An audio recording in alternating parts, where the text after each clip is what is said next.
इतिहास याद करने बैठे थे, लेकिन दिमाग ने बोला भाई ये लोग हैं या रेलवे की लंबी वेटिंग लिस्ट। ट्रेन। रॉबर्ट आया, फिर हेस्टिंग्स घुस गया, फिर विलियम एंट्री मार गया और स्टूडेंट सोच रहा है ये चल क्या रहे भाई।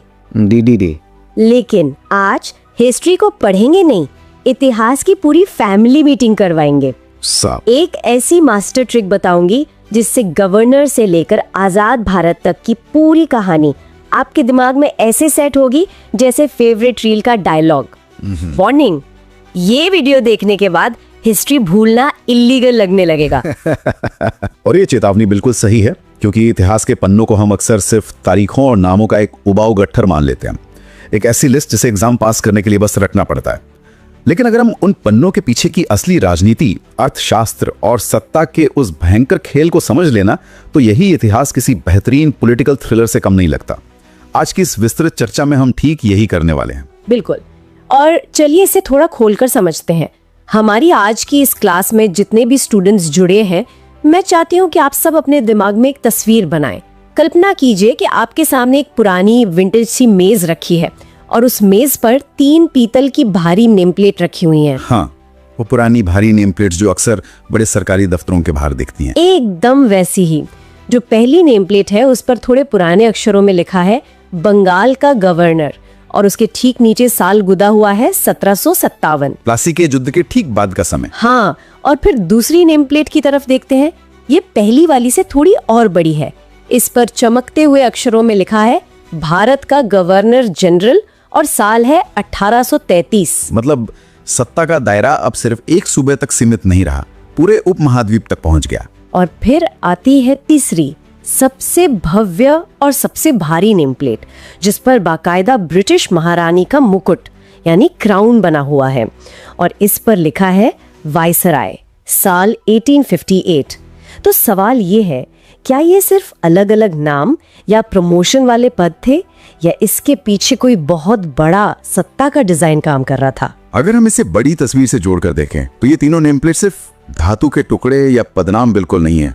ये भारत के नक्शे के बदलते हुए रंगों और एक बहुत ही खौफनाक कॉर्पोरेट टेकओवर की कहानी कहते हैं। कॉर्पोरेट टेकओवर, ये शब्द बहुत सटीक है। बिल्कुल, क्योंकि अगर हम उस दौर के नक्शों का विश्लेषण करें तो जो 1757 से 1773 के दौर वाला पहला नक्शा है, उसमें आप देखेंगे कि सिर्फ बंगाल का एक बहुत छोटा सा हिस्सा लाल रंग में नजर आता है।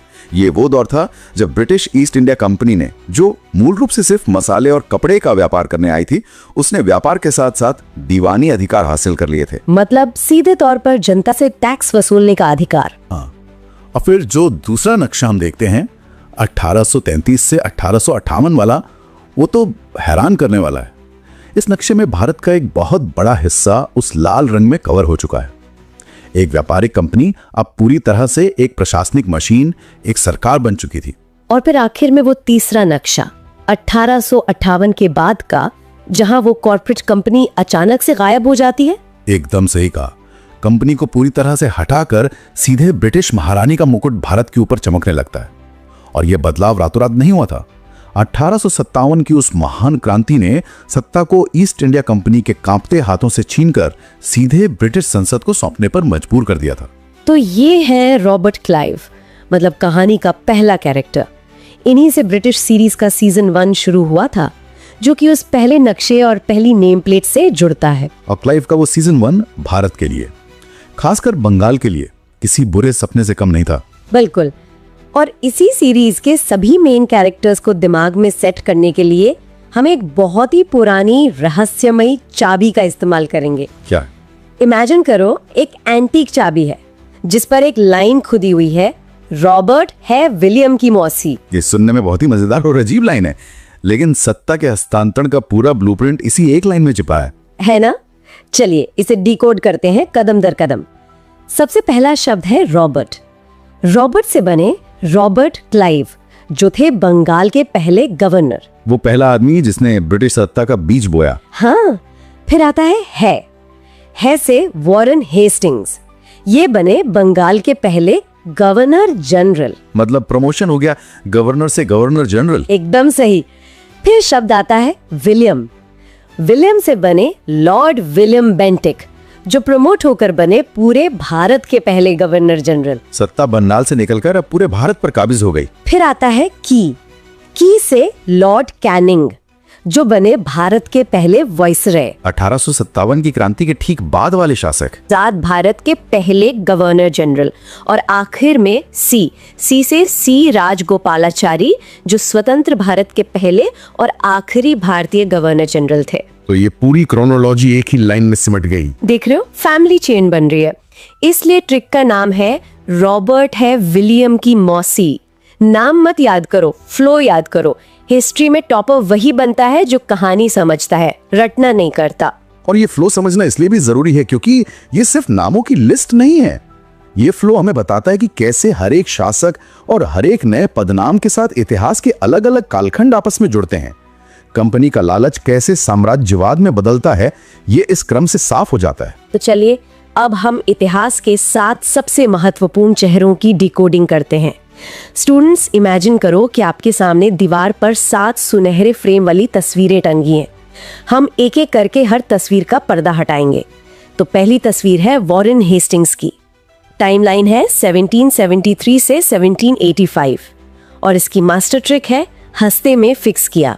हेस्ट मतलब जल्दी में फिक्स किया। और हेस्टिंग्स के सामने फिक्स करने के लिए बहुत कुछ था। क्लाइव ने बंगाल में जो डुअल गवर्नमेंट या द्वैत शासन शुरू किया था, वो पूरी तरह से लूट और अव्यवस्था का मॉडल था। अब एंट्री होती है हेस्टिंग्स की। अपग्रेडेड वर्जन समझ लो, गवर्नर से गवर्नर जनरल। पर इसने फिक्स क्या किया? इसने क्लाइव के उस द्वैत शासन को खत्म किया। 1773 का रेगुलेटिंग एक्ट इसी के समय आया और 1774 में कलकत्ता में पहले सुप्रीम कोर्ट की स्थापना भी हुई। मतलब ऐसा लग रहा है कि ये बड़ा न्यायप्रिय शासक था, सिस्टम बना रहा था। तो यहीं पर धोखा होता है। वो सिस्टम भारत के लोगों को न्याय देने के लिए नहीं बन रहा था। वो सिस्टम इसलिए बन रहा था ताकि कंपनी की लूट को एक कानूनी और व्यवस्थित ढांचा मिल सके। ब्रिटिश संसद खुद घबरा गई थी कि कहीं कंपनी बंगाल को इतना न चूस ले कि सब कुछ तबाही हो जाए। तो सिस्टम बनाने के पीछे का एजेंडा भी अपना फायदा ही था। खैर, यहाँ कहानी बहुत ही दिलचस्प हो जाती है क्योंकि अब पर्दा उठता है दूसरे चेहरे से। लॉर्ड कॉर्नवालिस, 1786 से 1793 का दौर। और इसकी ट्रिक बहुत ही विजुअल है। क्लास, इमेजिन करो, कॉर्न यानी भुट्टा, और भुट्टा कहाँ उगता है? खेत में। और खेत मतलब जमीन। और इस जमीन वाले शब्द से सीधा कनेक्शन जुड़ता है 1793 के स्थायी बंदोबस्त, या जिसे हम परमानेंट सेटलमेंट कहते हैं, जिसमें जमींदारों को रातों रात जमीन का मालिक बना दिया गया था, है ना? बिल्कुल।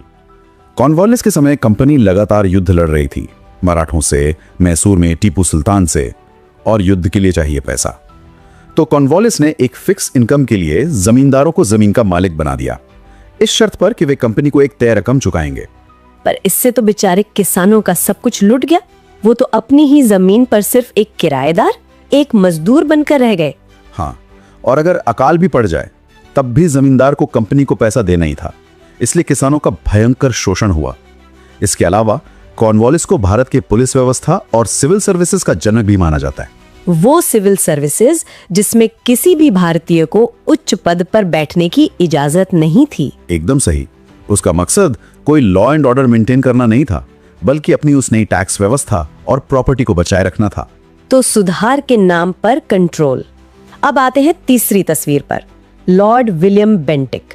टाइमलाइन है 1828 से 1835 और इनकी ट्रिक है बैटिंग करके समाज की बुराइयों को बाउंड्री पार भेजा। बेंटिक का कार्यकाल असल में भारत के सामाजिक इतिहास का एक टर्निंग पॉइंट माना जाता है। बिल्कुल, क्योंकि 1829 में राजा राममोहन रॉय जी के कड़े संघर्ष और मदद से सती प्रथा जैसी भयानक कुप्रथा का अंत बेंटिक ने ही किया था। और सिर्फ सती प्रथा ही नहीं, कर्नल स्लीमन की मदद से उस दौर की बहुत बड़ी समस्या ठगी प्रथा का भी खात्मा किया। लेकिन इसी के साथ एक और बड़ी चीज हुई थी। 1835 में मैकॉले की सिफारिश पर भारत में अंग्रेजी शिक्षा का लागू होना। हाँ, और ये बहुत क्रिटिकल पॉइंट है। ये सारे सुधार, चाहे वो शिक्षा हो या समाज, ये कोई विशुद्ध मानवीय दया का परिणाम नहीं थे। ब्रिटेन में इंडस्ट्रियल रेवोल्यूशन आ चुका था, उन्हें अपने कारखानों के माल के लिए एक बाजार चाहिए था, और मैकाले का स्पष्ट विजन था कि हमें भारत में एक ऐसा वर्ग तैयार करना है जो रंग और खून से भले भारतीय हों, लेकिन अपनी पसंद और सोच से अंग्रेज हों। मतलब उन्हें बाबू और क्लर्क चाहिए थे जो उनका एडमिनिस्ट्रेशन सस्ते में चला सकें और उनके पश्चिमी सामान के ग्राहक बन सके। एकदम सटीक विश्लेषण। तो अब पर्दा हटाते हैं चौथी तस्वीर से। और ये नाम सुनते ही इतिहास में जैसे कोई सायरन बजने लगता है। लॉर्ड डलहौजी 1848 से 1856, और इसकी ट्रिक भी इसके नाम की तरह ही है। दाल में काला था, रेल भी लाया पर हड़प भी की। डलहौजी सच में एक दोधारी तलवार था। अगर आप इसके निर्माण कार्यों को देखें तो आपको लगेगा कि ये तो मॉडर्न इंडिया का आर्किटेक्ट है। हाँ, 1853 में बॉम्बे से ठाणे के बीच भारत की पहली rail, postal system, telegraph line, ये सब उसी के दौर में आया। लेकिन दूसरी तरफ उसका विनाशकारी रूप, उसकी हड़प नीति या डॉक्ट्रिन ऑफ लैप्स, जिसमें अगर किसी भारतीय राजा का अपना सगा वारिस नहीं है तो बच्चा बोध नहीं ले सकता और उसका राज्य सीधा ब्रिटिश साम्राज्य में मिला लिया जाएगा। बिल्कुल। और इसी क्रूर नीति के तहत उसने झांसी, सतारा और नागपुर को हड़प लिया। अवध के नवाब पर तो कुई शासन का झूठा आरोप लगाकर उसे भी छीन लिया। डलहौजी का मकसद भारत के नक्शे से हर उस देसी रियासत को मिटाना था जो अंग्रेजों के व्यापार या विस्तार में रोड़ा बन सकती थी। और इसी बेतहाशा विस्तार और लालच का नतीजा था वो भयानक विस्फोट जिसे हम 1857 की क्रांति कहते हैं। डलहौजी ने वो बारूद बिछाया था जिसमें 1857 में आग लगी। और उस आग के बुझने के बाद एंट्री होती है हमारी 5वीं तस्वीर की, लॉर्ड कैनिंग। 1856 से 1862 का दौर। ट्रिक है क्लेमेंसी कैनिंग, यानी दयालु कैनिंग। लेकिन यहाँ दयालु शब्द को थोड़ा ध्यान से समझना होगा। कैनिंग भारत का अंतिम गवर्नर जनरल और पहला वाइसरॉय बना। हाँ, क्योंकि सत्ता अब कंपनी से सीधे ब्रिटिश महारानी के पास जा चुकी थी। पर ये दयालु कैसे हुआ? 1857 के विद्रोह के बाद कई ब्रिटिश जनरल्स पागलपन पर उतर आए थे। वो अंधाधुंध कत्लेआम करके भारतीयों से पूरा बदला लेना चाहते थे। लेकिन कैनिंग बहुत चतुर राजनेता था। उसने इस अंधाधुंध बदले की नीति को रोक दिया। मतलब उसे समझ आ गया था कि डंडे के जोर पर हमेशा राज नहीं किया जा सकता। बिल्कुल। उसने समझ लिया कि डलहौजी ने राजाओं को दुश्मन बनाकर बहुत बड़ी भूल की थी। इसलिए कैनिंग ने नर्म नीति अपनाई, बचे हुए राजाओं को ब्रिटिश क्राउन का वफादार सहयोगी बना लिया, ताकि भविष्य में अगर कोई ऐसा विद्रोह हो तो ये राजा अंग्रेजों के लिए ढाल का काम करें। तो वो दया असल में एक पॉलिटिकल सर्वाइवल स्ट्रेटेजी थी। खैर, अगर अभी तक याद हो गया तो कमेंट में लिखो, हिस्ट्री अब इजी है। हाँ। और मुझे लगता है कि इस डीकोडिंग के बाद अब चीजें बहुत विजुअल हो गई होंगी। तो क्लास, अब वक्त है एक छोटे से रैपिड फायर गेम का। अपने दिमाग में इमेजिन करो कि आपके सामने कुछ शब्द है और आपको धागों से उन्हें सही जगह मिलाना है। चलिए देखते हैं पुरानी ट्रिक्स कितनी याद है। पहला शब्द है कॉर्न। कॉर्न यानी भुट्टा, खेत, मतलब स्थायी बंदोबस्त और कॉर्नवालिस। बिल्कुल सही। दूसरा शब्द बैटिंग। बैटिंग करके बुराइयां बाउंड्री पार, मतलब सती प्रथा का अंत और विलियम बेंटिक। और तीसरा रेल और दाल। दाल में काला था, मतलब डलहौजी और उसकी हड़प नीति। एकदम परफेक्ट। अब इस लिस्ट में मैं 2 नए छुपे हुए नाम पेश कर रही हूँ जिन्हें जानना बहुत जरूरी है। पहला नाम है जेली। जेली? ये तो बहुत अजीब शब्द है इस हिस्टोरिकल कॉन्टेक्स्ट में।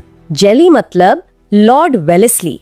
ट्रिक ये है कि राजाओं को जेली की तरह मीठा बोलकर फंसा लेना। हाँ, मतलब वेलेस्ली की सहायक संधि या सब्सिडरी अलायंस। बिल्कुल। ये संधि तो सच में ब्रिटिश कूटनीति का एक मास्टर स्ट्रोक थी। वेलेस्ली ने देसी राजाओं को बिना लड़े पंगु बना दिया था।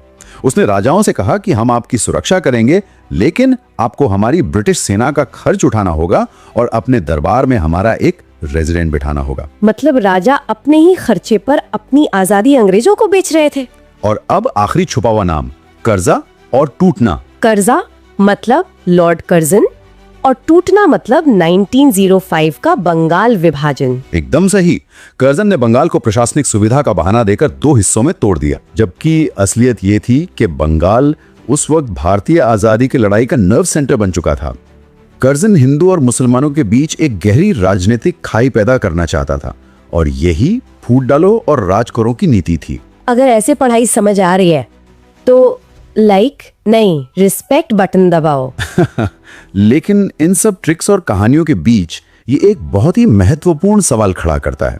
कैसा सवाल? क्लास, मैं चाहता हूं कि आप एक पल के लिए एक अंधेरी रेलवे ट्रैक की तस्वीर की कल्पना करें। रात का सन्नाटा है और उस ट्रैक पर डलहौजी के जमाने की एक पुरानी भाप वाली ट्रेन तेजी से जा रही है। वो ट्रेन जिसे हम भारत में विकास का प्रतीक मानते हैं। बिल्कुल। लेकिन क्या वो रेलवे सच में भारतीयों की सुविधा के लिए बनाई गई थी या फिर देश के अंदरूनी हिस्सों से किसानों के खेतों से कच्चा माल और कपास लूटकर सीधा बंदरगाहों तक पहुंचाने के लिए, ताकि वो माल जल्दी से जल्दी ब्रिटेन की फैक्ट्रियों तक पहुंच सके। हाँ, और अगर भारत के किसी भी हिस्से में, किसी भी गांव या शहर में विद्रोह भड़के तो ब्रिटिश सेना को उसी ट्रेन में भरकर रातों रात वहां पहुंचाया जा सके उस विद्रोह को कुचलने के लिए। बिल्कुल। तो इस सब का असली मतलब क्या है? इतिहास में जो हमें सतह पर दिखता है, वो निर्माण, वो सुधार, वो हमेशा पूरा सच नहीं होता। हर उस रेलवे ट्रैक, हर उस नीति के पीछे एक गहरा साम्राज्यवादी स्वार्थ और असली राजनीति काम कर रही थी। और इतिहास का टॉपर वही बनता है जो इस राजनीति को पढ़ना सीख जाता है। और यही वजह है कि इतिहास को सिर्फ रटने के बजाय उसके पीछे के डिजाइन को डिकोड करना सबसे ज्यादा जरूरी है। आग में इंस्टॉल कर दिया है। अब एग्जाम में अगर गवर्नर जनरल वाला क्वेश्चन आया तो दिमाग नहीं, आज वाली ट्रिक खुद आंसर लिखवाएगी। फायर।